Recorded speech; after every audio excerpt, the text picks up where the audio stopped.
tiwala kay President Bongbong Marcos tumaas. Sa survey na isinagawa ng Social Weather Station o SWS noong Hunyo, tumaas daw ng 10% ang trust rating ni Pangulong Ferdinand Marcos Jr. Ayon sa survey noong Mayo, nasa 38% lang ang trust rating ni Pangulong Ferdinand Marcos Jr. Pero ngayong Hunyo or nung nakaraang Hunyo ay tumaas ng 10% at nasa 48% na ang mga taong nagtitiwala sa administrasyon ni Pangulong Ferdinand Marcos Jr. Esensya na sa pagkautal-utal. Pero kahit na tumaas ang trust rating ni Pangulong Marcos, 30% pa rin ng mga Pilipino ang walang tiwala sa kanya.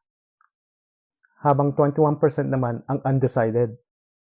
Pagdating naman kay Vice Presidente Sara Duterte, ay tumaas naman umano ng 1% ang trust rating na ibinigay sa kanya ng mga Pilipino. Mula 60% noong Mayo, nasa 61% na ngayong Hunyo or nung nakaraang Hunyo ang trust rating sa kanya. Nagsagawa din ng survey ang SWS patungkol naman ito sa impeachment trial ni Vice President Sara Duterte.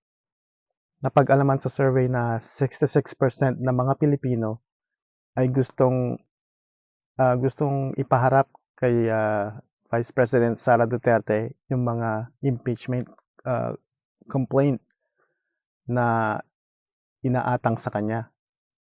Sinagawa nga pala ang survey na to noong Hunyo 25 hanggang Hunyo 29 at sinagutan ng 1,200 na mga Pilipino.